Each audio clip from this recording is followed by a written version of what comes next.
पंतप्रधान नरेंद्र मोदी यांचं स्वप्न आहे लखपती दिदीचं आणि लखपती दिदी ज्या झाल्या त्यांच्याशी पंतप्रधान नरेंद्र मोदी यांनी बातचीत देखील केली। जळगाव या ठिकाणी एक मोठा कार्यक्रम पार पडला आणि त्या ठिकाणी पंतप्रधान नरेंद्र मोदी यांनी ज्योती शिंदे यांच्याशी साधारण 10 मिनिटं चर्चा केली। त्या लखपती दिदी ज्योती शिंदे दिल्लीत आलेल्या आहेत, त्यांच्याशी आपण चर्चा करणार आहोत।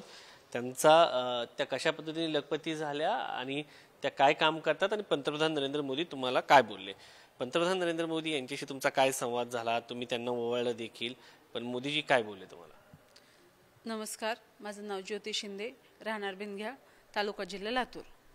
मी एक सर्वसाधारण महिला आहे आणि माझं काम सॅनिटरी नॅपकिन बनवायचं आहे। आमचा महिला बचत गट सॅनिटरी नॅपकिन बनवतो आणि त्या सॅनिटरी नॅपकिन बनवल्यानंतर आम्हाला खूप म्हणजे बनवताना ट्रेनिंग घेतल्यापासून जी संघर्ष करावा लागला लखपती दिदी बनण्यासाठी।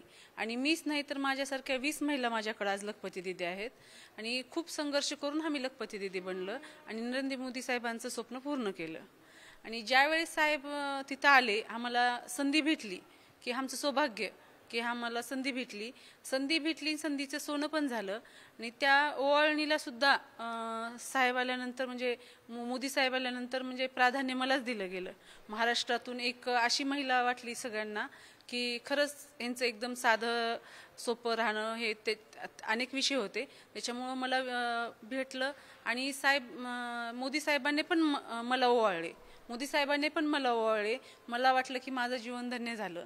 आणि जे आमचा संवाद बोलते वेळेस साहेब म्हणले की तुम्ही तर महाराष्ट्रातले, लातूरमधले, मग तुम्हाला एवढी चांगली हिंदी बोलता कशी येते, की तुम्ही बाहेर पण जाता का? तर मी म्हणले नाही सर, आम्ही ग्रामीण भागातल्या महिला, जे एकदा आम्ही ठरवलं ते ठरवलं, हिंदी बोलणं असेल, इंग्लिश बोलणं असेल, संघर्ष करणं असेल, लखपती दिदी बनण्यासाठी आम्हाला किती संघर्ष करावा लागला आणि आम्ही काय उद्योग करतो ह्याविषयी सरांना माहिती दिली। मग सर बोलत बोलत म्हणले की तुमचं टर्नओव्हर किती आहे? मी म्हणले सर आत्ता आमचं 1 कोटीचं टर्नओव्हर आहे आणि मीच नाही तर अशा माझ्याकडे 20 लखपती दिदी आहेत। तर साहेब बोलताना म्हणले की आता तुमचं पुढचं स्वप्न काय आहे, की तुम्ही एवढं टर्नओव्हर घेऊन काय सोनं खरेदी करणार आहेत का? म्हणले सोनं खरेदी करायचं आमचं स्वप्न नाही, आमचं स्वप्न आणखी अशा अनेक महिला लखपती बनल्या पाहिजेत, आमच्या दिदी जे आहेत त्या अनेक बनल्या पाहिजेत आणि याच्यापुढे आम्ही मिलेटवर काम करणार आहे आणि आम्ही सुरुवात पण केली आहे। तर माझं एकच स्वप्न आहे म्हणले मी, की मिलेटचं जे आम्ही बिस्किट केक बनवणार आहेत ते पूर्ण देशभरात जावं आणि सर्वांपर्यंत जी श्री अन्न जे आहे मिलेटमधलं ते सर्वांपर्यंत जावं आणि सर्वांपर्यंत भेटावं, एवढंच माझं स्वप्न आहे असं म्हणले। मग तरी आणखी एक साहेबांना विचारले की हे करत असताना तुम्हाला असं वाटलं का की तुम्ही आज लखपती दिदी बनणार आणि तुम्हाला हा असा संधी भेटेल? म्हणले संधी भेटेल असं प्रत्येकाला वाटत नाही, पण लखपती दिदी बनणार हे मला वाटलं होतं आणि आम्ही करून पण दाखवलं। तुम्ही पंतप्रधानांपर्यंत पोहोचल्या, मात्र तुम्ही हिंदीत बोलतात, आता वेगवेगळ्या शहरांमध्ये मार्केटिंगसाठी जातात, तर तुमचं शिक्षण फक्त 10वी पर्यंत झालेलं आहे, तरीही 10वी झालेली एक महिला आणि इथपर्यंत येऊन पोहोचते, हे कसं सुचलं सगळं, कसं घडलं हे सगळं, कसा या मागचा इतिहास राहिलेला आहे, संघर्ष कसा आहे? संघर्ष असं राहिलेलं आहे सर, मी आशा कार्यकर्ती म्हणून काम करत होते। आशा कार्यकर्ती म्हणून काम करत असताना एक माझं 1100 लोकसंख्येचं गाव आहे सर, खूप म्हणजे ग्रामीण भागातलं आहे आणि आमच्या गावात महिला बाहेर पण जात नाहीत, घराच्या बाहेर पण जात नाहीत आणि गेल्या तर डोक्यावरूनच पदर घेऊन जावं लागतो आम्हाला। इथून माझा संघर्ष घरापासून सुरू झाला आणि माझ्या घरच्याचा चांगला सपोर्ट होता, माझ्या मिस्टरांचा, त्याच्यामुळं पण मी आज इथपर्यंत दिल्लीत येऊ शकले, सगळं ही लखपती बनवू शकले, मोदी साहेबांपर्यंत पोहोचू शकले, सपोर्टमुळेच झालं सगळं। आणि संघर्ष सांगायचा असा तर ज्यावेळेस आम्ही ग्रामीण भागातल्या महिला 40 महिला एकखट्टा होऊन 10-20 किलोमीटर आमचं लातूर डिस्ट्रिक्ट आहे, तिथं ट्रेनिंग घ्यायला जात होतो, खूप लोक आम्हाला हसायचे। खेडेगावात तशी सवयच असते, कोण काही थोडं नवीन करलेलं की त्याला बघणं, बोलणं, हसणं। मला लोक म्हणायचे की तुला कलेक्टर झाल्यासारखं वाटते का, एवढ्या 20-40 महिला घेऊन जातेस ते, पण कुणाचंच नाही ऐकता ती महिला पण माझ्यासोबत आल्या आणि आम्ही ट्रेनिंग घेतली। ट्रेनिंग घेतल्यानंतर असं झालं सर, प्रधानमंत्री कौशल्य योजनेमधून आम्ही हे ट्रेनिंग घेतली। ट्रेनिंग घेतल्यानंतर असं समजलं आम्हाला की आता तो म्हणजे त्यांचा आमचा काही संबंध नाही, त्यांनी एक प्रमाणपत्र दिले आणि तुमचं तुम्ही बघा म्हणले। पण ती बघत असताना सर, मी एक साधारण घरची महिला आहे आणि माझ्यासोबत ट्रेनिंग घेणाऱ्या पण सर्वसाधारण घरच्या महिला होत्या। आमच्याकडे एवढी आम्ही लाखावर कधी 1 लाख सुद्धा बघितलेलं नव्हतं सर, आणि युनिट बनवण्यासाठी 25 लाख रुपये लागत होते आम्हाला। 1 लाख न बघितलेली महिला 25 लाखाचा काय विचार करू शकणार आहे. आणि बँक गावाकडे गेलं तर लोन पण भेटत नव्हतं, कारण आमच्या नावावर काही मॉर्गेज नव्हतं. आणि ग्रामीण भागातलं मॉर्गेज पण त्यांना चालत नाही, शहरातलं चालतंय. असं करत ही खूप संघर्ष झाला सर. भरभर जणांना भेटलो. त्यावेळेस हिरकणी महाराष्ट्राची हा पुरस्कार होता. त्या पुरस्कारामध्ये पण माझा नंबर आला की ग्रामीण भागामध्ये तुम्हाला काय असावं असं वाटतंय, हे आपल्याला 3 मिनिटात मनोगत व्यक्त करावं लागत होतं. मी म्हणले की आरोग्याचं महिलाचं एवढं महत्त्वाचं आहे सर, की महिला घरातली महिला चांगली तर सगळं घर चांगलं.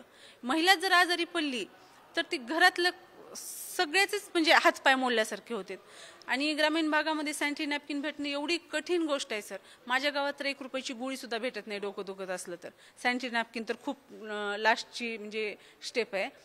आणि आणायला पण कोण तयार होत नाही. आमच्या घराची मानसिकता एवढी माणसावाची पण नाही. पण आम्ही कसं तर सावरलो ह्याच्यातून कपडा वापरून. पण आताच्या मुली नाहीत सावरणार. कारण जग बदललंय, डोके बदललेत, युग बदललंय. पण ग्रामीण भागामधले जे विचार आहेत ते आणखी पण तसेच आहेत सर, महागच आहेत. त्याच्यामुळं मला वाटलं की सॅनिटरी नॅपकिनची एवढी गरज आहे. आणि एक उदाहरण पण घडलं. माझ्या गावाला एक गाव आहे दुसरं, त्या गावामध्ये नवीन पिरियड आलेले होते मुलीला. तिच्या आईने कपडा दिला आणि त्याच्यामध्ये पालीचं पिल्लू होतं. आणि 14 वर्षाला त्या मुलीचं गर्भाची पिशवी काढावी लागली. असे बरेच घटना ग्रामीण भागामध्ये घडतात. ते बघून मला म्हणजे करायचं तर आहे. गटातल्या महिला काम करतात.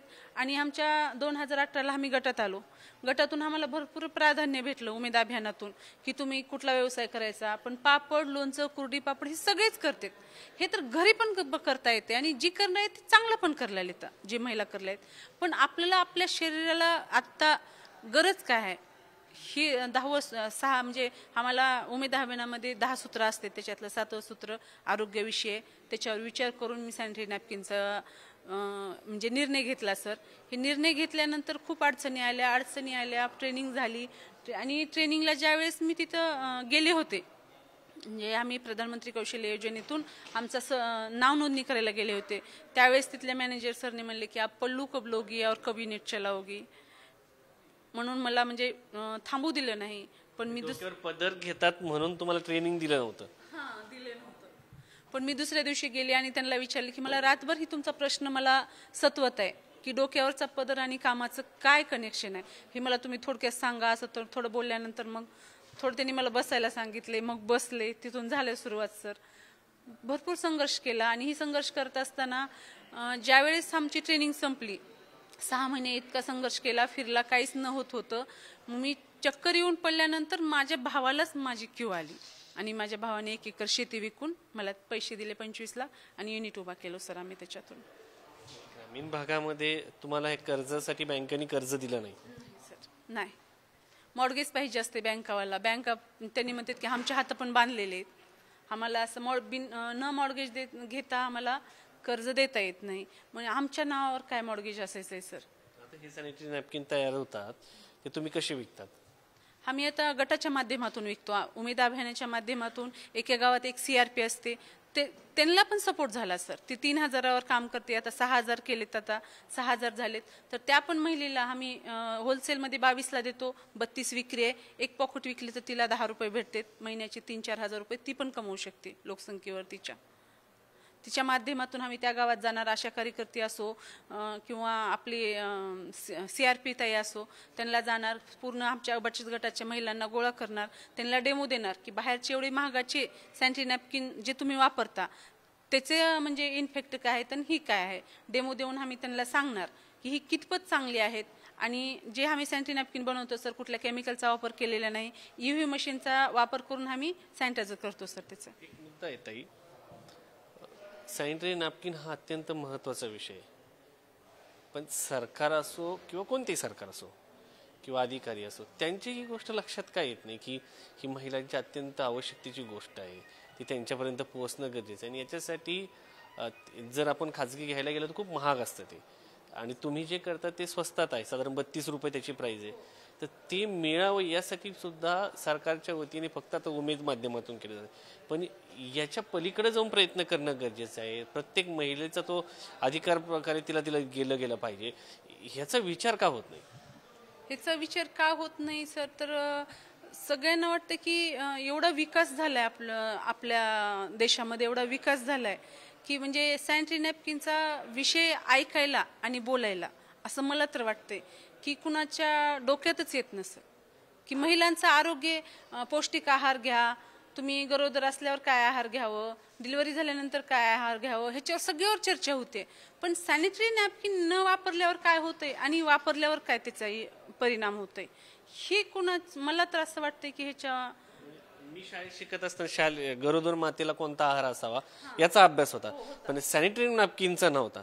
आजचा अभ्यासक्रमामध्ये जर समावेश झाला तर कमीत कमी पुरुष जे मुलं शिकतायत त्यांना तरी कळेल की आपल्या ताईला काय लागतंय, ती वयात आल्यानंतर तिला गरजेचं काय गोष्टी आहेत. तर या गोष्टीचा अभ्यासक्रमात जर समावेश झाला काही फरक पडेल?